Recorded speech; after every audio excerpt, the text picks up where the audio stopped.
Olha só, gente, a gente fala muito sobre esse assunto aqui, os problemas que a baixa umidade no ar e o aumento da poluição podem trazer para a nossa saúde.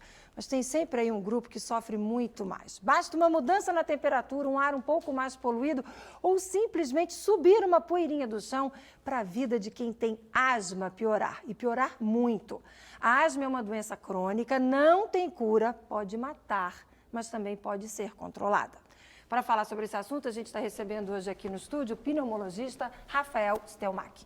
Oi, doutor Rafael, boa tarde. Tudo bom, Márcia? Boa Muito tarde. obrigado por ter aceitado o nosso convite. Obrigado o convite de vocês, né? Oportunidade. Não, é tão importante falar sobre esse assunto porque as pessoas às vezes não se dão conta de que asma mata, né?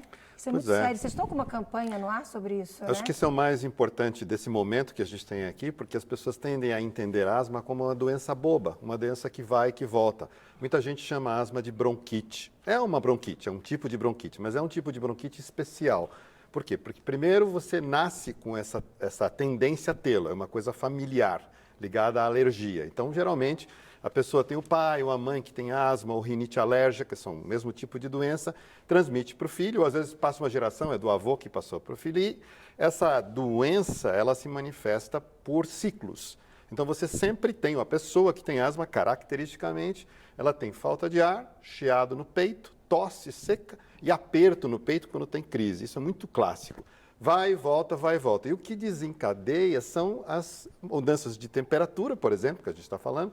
Então, aqui em São Paulo, agora, o inverno com mais frio, com mais poluição, menos seco, chuva, né? Menos chuva. Mas isso também acontece no norte do Brasil, quando chove muito. Então, o excesso de umidade também é um fator abaixando a temperatura. O mais comum são as coisas do dia a dia. O quê? Pó, poeira, produtos químicos, produtos de limpeza, às vezes mofo, né? Então tem várias coisas que causam essas crises e, por exemplo, aqui no inverno, voltando isso, você pega lá uma blusa que está guardada há um ano naquele dia frio, como hoje, né? Mudou o tempo e tal, você pega essa blusa e aí desencadeia uma crise de rinite e de asma que vem juntas. Qual é o problema? A bronquite, ela entope os brônquios, que são os canais que conduzem o ar. E quando entope é quando alguma coisa está entupida, não passa ar. E se não passa ar, pode matar.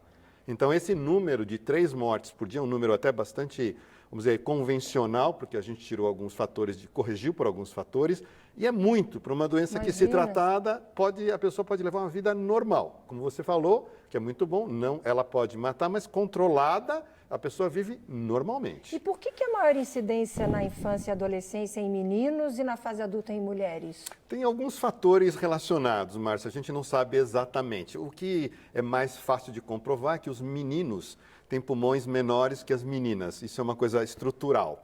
Em compensação, o contrário, as mulheres, ou depois da fase adulta, o pulmão das mulheres é menor do que os dos homens crescem mais, e tem um fator hormonal na mulher que é sempre complicado porque ele tem um modulador da vida da mulher. Então, esses são 2 fatores. Então, meninos têm mais asma e mulheres têm mais asma, mulheres muito maiores do que os homens em geral no mundo inteiro.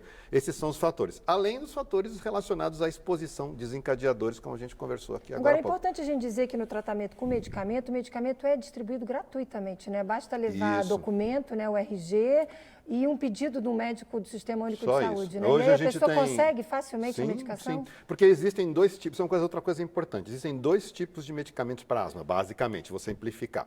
Um remédio que é aliviador, que é o que todo mundo usa, chamada bombinha de aliviar, que usa e melhorei. Né? Só que o problema da asma é que ela é uma inflamação alérgica. A inflamação continua lá.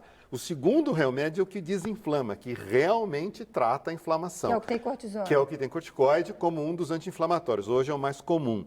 Então, para você ficar bem, e principalmente aquelas pessoas que têm sintomas semanalmente, pelo menos uma vez por semana, precisam usar a bombinha de corticoide. As 2 são bombinhas. Fala, eu uso a bombinha, mas qual bombinha você usa? E essas bombinhas são distribuídas gratuitamente com receita médica. Doutor Rafael, infelizmente o tempo é curto, mas para fechar, vendo o seu peixe, câmera 13 é toda sua, convide as pessoas para conhecer o trabalho do Gina. Então, o nosso trabalho está sendo feito através da internet, é uma campanha bacana contra mortes por asma. É possível reduzir asma zero, isso aconteceu na Finlândia. E eu peço que as pessoas entrem, Facebook, @Gina no Brasil, que a gente consegue ver vídeos, posts sobre isso, e o nosso site também, www.ginanobrasil.org.br. Vamos explicar o que é Gina? Então, Gina é a Iniciativa Global contra a Asma, é uma ONG internacional, eu sou o embaixador dessa ONG aqui no Brasil, esse é meu cargo, e o coordenador aqui no Brasil. Então, a Gina tem essa Iniciativa Global contra a Asma, porque o problema não é só nosso, é mundial. Gente, bacana, eu entrei no Facebook. Às vezes o próprio Dr. Rafael está lá online e ele mesmo responde. Verdade. Então, se você está com dúvida, se quer continuar entendendo esse bate-papo aqui, entra lá, vamos colocar rapidinho na tela de novo, facebook.com/Gina no Brasil. Entra lá, tira suas dúvidas, vê que outras pessoas também têm as mesmas dúvidas que você. Vai valer a pena participar dessa campanha. Obrigada pela participação. Obrigado. E a desinformação é o pior problema, por isso que a gente faz a campanha. Obrigado, Por isso que o senhor está aqui, sempre convidado. Nós somos uma TV pública, espaço sempre aberto para recebê-lo. Até uma próxima oportunidade. Muito obrigado. Até a próxima. Até a próxima.